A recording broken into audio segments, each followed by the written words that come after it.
I think growing our food has this huge potentiality to open our hearts to become empathetic for what we're eating, who and how it was grown.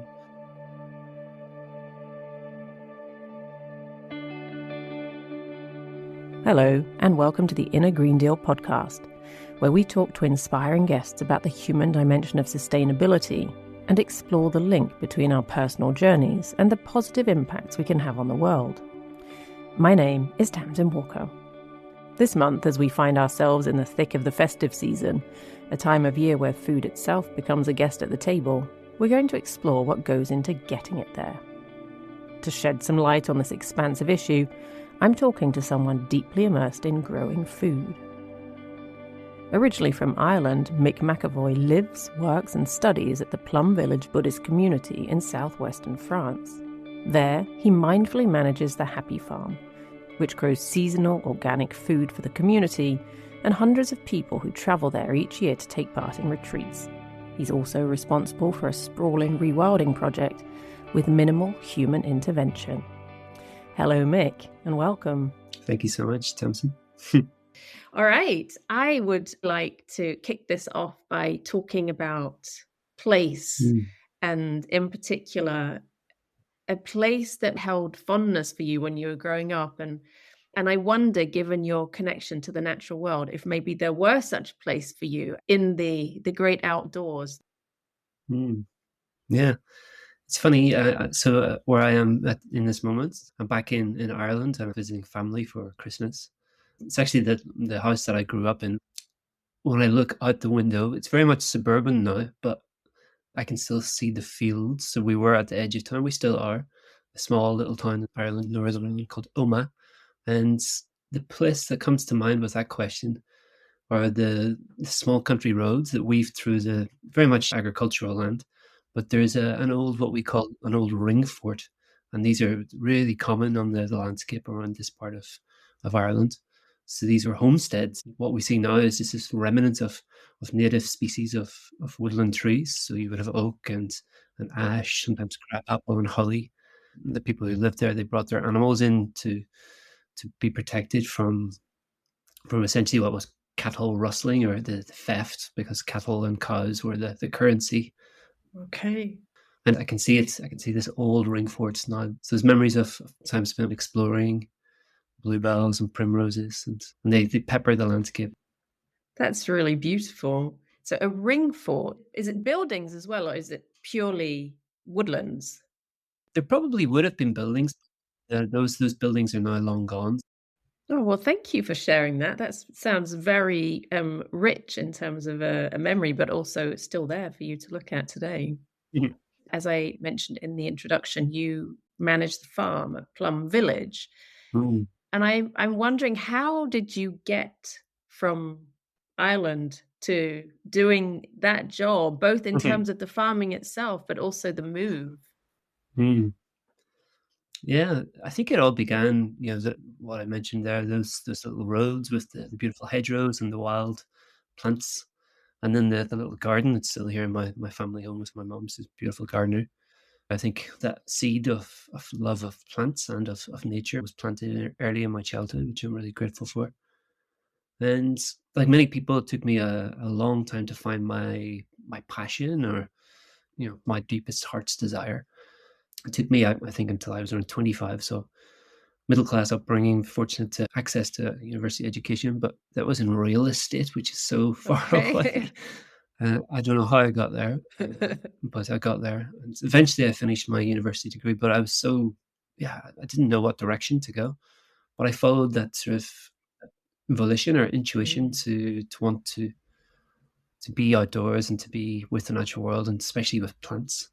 So I got really fortunate, and I did a 3-year apprenticeship with the National Trust, which is an amazing charity, minimum wage, but with very little responsibility and just constant learning and beautiful gardens. And for there, many doors and opportunities opened over the decades after. So I continued to work with plants professionally. I worked in Kew Gardens in London. I got chances to travel West China, Tibet, New Zealand, Australia, to Southeast Asia to look at plants growing in their natural habitat. Gosh. So after some time doing that, I ended up going towards the skills of cultivating food, because one thing that we all do, at least I hope once a day, if not more, is eat. And it dawned on me that I think we're probably the first generation of humans that have been severed from this ability to cultivate our own food. Yeah. So I came back to Ireland and I spent 5 years working with a charity here to bring together the growing and cooking of food and this sort of slow and hopefully gentle and respectful building of communities. And in that time, I was starting to go back and forward to Plum Village, because in 2012 I was really lucky to go to a 1 week retreat with Thich Nhat Hanh, Thai as we call him in Plum Village, which means teacher. And I started to go on retreat once a year and maybe twice a year. And it was at the second visit that I discovered that some friends had started this little project, the Happy Farm. Even though I always loved my work, I felt that maybe the monastic path was something that could be for me in Plum Village. But it took me around 4 or 5 years to answer that question about monastic life, and I firmly have answered, and it's put that to the side. But what happened at that same time was this opening to step in to care for and develop the Happy Farm project, which is also now a wider project of rewilding around 30 acres. So I found a niche in the community, and I'm not a monastic, but sometimes I describe myself as half farmer, half monk. Half farmer, half monk. I'm really interested to dig into the subject of food with you. But before we get there, you talked a little bit about the community, and I'm wondering about the process of farming in a Buddhist community. I know that you've written about connection and about reconnection with the land, for example. Would you say that when it comes to growing food, that the idea of being connected with the land is part of the approach of the Happy Farm? Yeah, definitely. Absolutely. How we used to introduce what we did, the words that we used to introduce what we were doing on that land have evolved. So it used to be organic and organic farm. And then for a few years, we used the term regenerative farming. And now what fits best is, I believe, is the term agro-ecology. So I think that speaks to the connection of the land. So we have that care of the lands, but also one element is the human connection. And what makes it a little bit different, I think, in my mind, our project is this this gift of not having a commercial pressure where we don't have to fill a couple of vans to drive to a market, or we don't have to worry about the overhead. So that gives us space to focus on the human relationship. So we use the term family, which is could be a little bit contrived, but we try to genuinely cultivate the spirit of family. So we have people that come for a year or volunteer for maybe at least a minimum of 1 month in the summer. I'm not evangelical about Plum Villages or even Buddhism. I'm open to all the beauty of all the wisdom traditions and indigenous traditions on this planet. But there's something powerful about the Plum Village space and the human community. But I think it begins with individuals coming and being open to knowing that they need to give themselves time, need to give themselves space. I've been honored to see countless examples of transformation in people's lives. Two things I think are a big part of it, or maybe three, is the connection with the natural world, and then that human connection as well. Ty and many others talk about loneliness. We know that from even organizations like the World Health Organization. And here we have in Plum Village a beautiful opportunity to develop and experience meaningful human connection in our daily lives. So we have these beautiful opportunities, just like so many ancestral traditions, where we sit in circle, share, and listen to one another. There's no hierarchy of spirituality. People come with their humanity, and often our own experiences will resonate with somebody else who's maybe going through a challenge, or somebody else shares some joy or happiness in their life, and maybe that, like a domino effect, can make somebody realize there's elements that they can be grateful for in their lives. I've yet to visit. It'll happen one day. You'd be welcome. I wonder if you can paint for listeners a picture of the farm. What does it look like? What do you grow there? Yeah. So it's It's sort of this term agro-ecology that I mentioned. The two components of that word: agriculture and ecology. On one side, we were surrounded by this beautiful oak woodland, and then we have this lovely lotus pond and this wet woodland with a stream. So that's surrounding us, hugging the farm. Mm. And in the farm, it's 1.5, 2 acres. 70% of that land is in cultivation, but the agroecology piece means that we intentionally leave parts uncultivated and wild. So there's many areas of meadow, wildflower meadow, some that we never cut, some that we'll cut on a 1 year cycle, some on a 2 or 3 year cycle. Mm. And then we have, yeah, a focus on a mixture of perennial crops and fruit and annual crops. So for me, it's sort of a rich tapestry. There's these long linear beds. Often we'll cultivate 2 or 3 crops in one summer. So in one bed. So if you imagine 30 meters and 1.2 meters wide of garlic. And after midsummer, we'll harvest our garlic and we'll maybe put a couple of crops of salad and lettuce. And then when they come out in early autumn, maybe we'll put some winter vegetables like leek that will go through the winter and give us that harvest. So there's a continuity of cultivation, yeah, as well as the plants and the landscape. You'll see a lot of humans. So we intentionally don't use a lot of machinery. We maybe have a lawnmower and a strimmer that we use for sometimes, but a lot of it is done with, yeah, the power and the muscle of the people. So it's a productive farm, but we've also put in a beautiful wooden deck where people can come and relax. And there's a beautiful old oak tree that hangs over to provide shade. So sometimes people are there reading or journaling, doing yoga. We've nice little benches to hang around at. People come down and take shade by the edge of the lotus pond in the summer. It sounds amazing, so inviting, and I can picture the beds, and that would take us on to food and our relationship to food.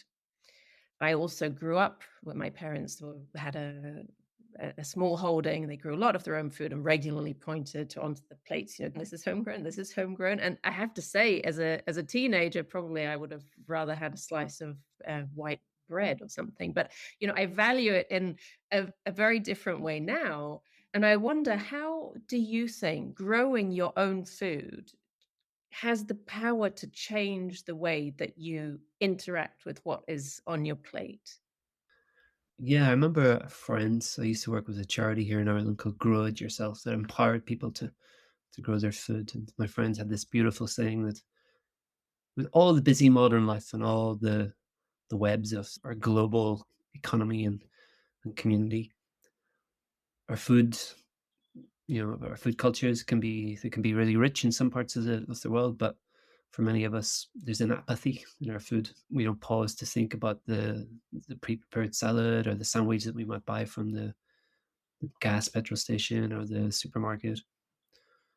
And I think with what can happen I hope for most people when they start to cultivate even a little bit of their own food, it could be some arugula, rocket salad, and a window box, is that they can sort of shift that apathy to a sense of empathy. So from food apathy to food empathy, to be Mm. completely empathetic with the food that is there on their plate or in their bowl, and then maybe more conscious and aware of the processes and the time and energy for the humans, the farmers, the growers that have grown the food that's going to nourish them, give them the energy, give them the nutrition. But also, hopefully, slowly, then there's so many layers to see not just who grew the food, but how it was grown in terms of the sadness of the modern industrial food system. For Mhm. sure, it feeds the world in a way, but also there's so many casualties along the way, human and more than human. So I think growing our food has this huge potentiality to open our hearts to become empathetic for what we're eating, who and how it was grown. And I like this idea that we practice in Plum Village every day, the practice of eating meditation. We'll eat in silence for 20 minutes. Often people will hold their bowl in their hands and look and see the components. Maybe there's rice, maybe there's pasta, potatoes, broccoli or kale, and to see the connection to sun and soil, the sky, the rain, the farmer, all of it. And it's a powerful practice to uproot this notion of a separate self, which is a lifetime's work. And often I sit there thinking about my projects, completely unaware of what's in my bowl. So it's not, like it's a perpetual stream of of awareness. Often I go into autopilot and become disconnected. And I was going to ask you about that because for people who are very steeped in busyness, they have the habit of going to the shop perhaps at lunchtime, buying a sandwich, taking it back to the desk, eating the sandwich at the desk, and which is a relationship of sorts with food, but it's not the kind of empathetic relationship that you're talking about there. Do you have a suggestion for how to perhaps even just momentarily break free from that autopilot? Yeah, it's the reality. Like, not everybody lives in the countryside where we are in the south of France, in a practice center where we week after week we have these conditions of mindfulness practice, or even the time to stop. But it's really great if you can make a commitment. I think even if you have 15 or 20 minutes to step away from devices would be great. One part of life that I emphasize as much as possible in Plum Village is yeah, to have nature connection in every day of your life. And many of us live in cities, so that can be hard. So if you have a chance to maybe take your lunch, or you need to go out to buy your lunch, if you're in the city, if there's a small green space or a park where you can go to and find a Mm. quiet space on a bench, or if not, if you have to be in the building, in the office, is there a view? Can you orientate yourself to sit and have a view out, maybe even if it's just a street with a few trees on it, so that you can see some component of the natural world. And then that pause to look to see what are the component parts of whatever it is that you're about to eat, and have that sense of inquiry about where they came from, what were the conditions that made it possible for that to be there in your hand at that moment. Mm. Intention, I think, is a big part of it. Intention to even pause, and awareness. So maybe one bite, one moment of tasting. One bite. Yeah, I'll take that. Mhm. You mentioned also where your food comes from, but it is really super difficult, I think, for people to go to the shop, buy a bag of pasta, and have any kind of understanding of how it got there. Mm. So as I shared earlier, that disconnect for the first time probably in the history of humanity, where we've been severed from this, not just the sort of the skills to cultivate our own food, but even it's not visible if we're in the city. It's outside the city, obviously, or in a different country. So I empathize, but I think cooking is a big part of it as well. Learning to cook, and if you want to cook, you want to probably eat well, serve good quality food for your loved ones, family, friends, community. And then we realize in a way that we have a lot of power as consumers. We can support resilient local food economies, growers and farmers, as well as other processors and Mm. people that sell it onward. Yeah. I love cookbooks, and to see those images of not just the food that's grown and cultivated, but how it ends up. I love to eat. There's a lovely saying: if you eat, you're in. So it can be nice to slowly trace it back. We don't need to know everything about the pasta, but with that empathy as well, sometimes it's nice even to think of the people that drove the huge lorries to the back of the supermarkets to offload. Mm. Talking about cooking, this is obviously a time of year where people could well be seduced into buying more food than they might necessarily need. And so that makes it a time that's quite rife with potential for food waste. Do you see a correlation between a trend to food waste and a shift away from us as vast societies getting our hands dirty, witnessing the process of food growing? I do, and I take some hope. In the recent COP28, I was in Dubai. Obviously, we need to go a lot further, but the first time where food was really, and agriculture was brought into it, the modern food system that I grew up with, it fed the world. But all of our ancestors, regardless of where we are on this planet, uh, were farmers, whether that was in a small scale for their own families or communities. So the system, it's a man-made system, this industrial food system, with all the waste that you talked about, all for profits. I'm not going to bash capitalism, or we all need to eat, and it's amazing that we can uh, experience so many different food cultures by going to our market or supermarket from all over the world. So it's given many gifts, but It's a really challenging system.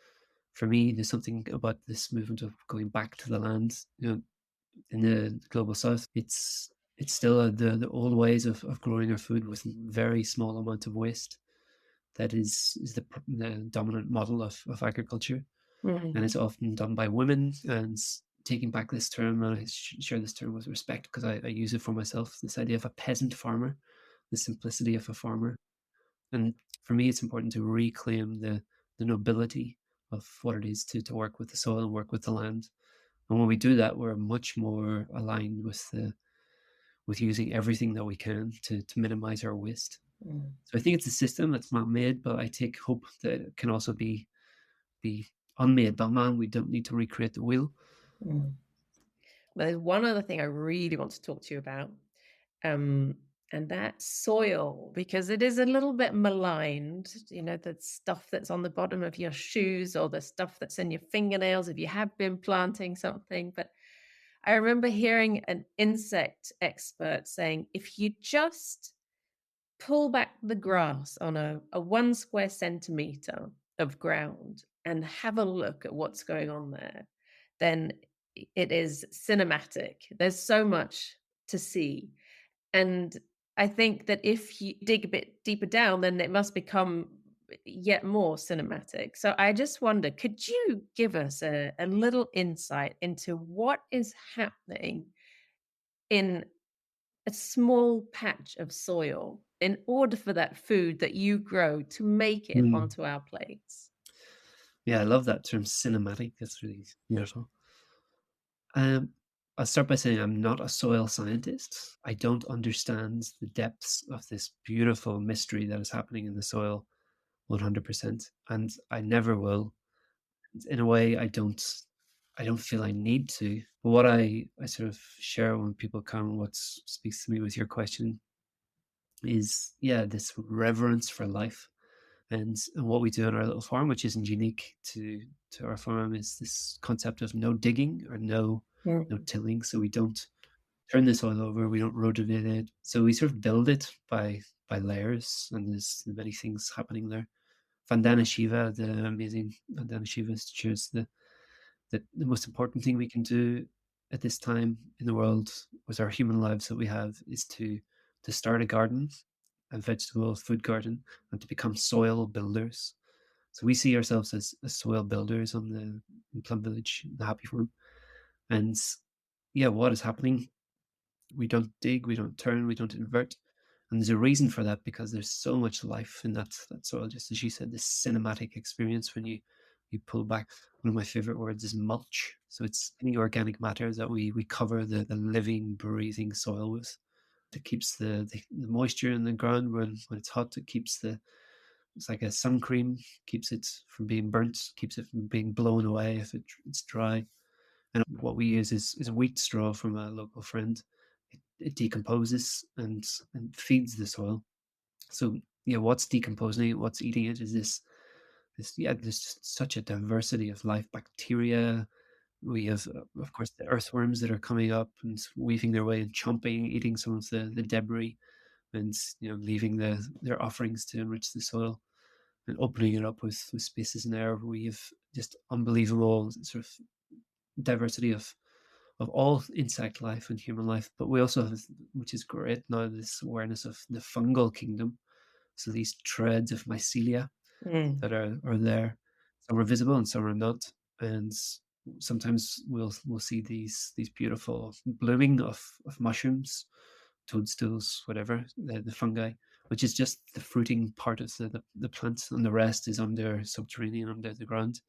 And they're decomposing a lot of the residue of the plants that have been cultivated on that bed and that soil before, decomposing, making them available to all the other elements of life and the plants that we'll plant. That nutrition becomes available. So it's just this layer upon layer upon layer. I feel it's like a dark and beautiful mystery, like a never-ending ballet or cinema experience. it's amazing. One thing to share is that in America and some friends they use the word, and I don't try to judge, but just use the word interchangeable with soil, dirt. And for me, that's a challenge. When I hear that, I challenge people to think of the language we use Mm.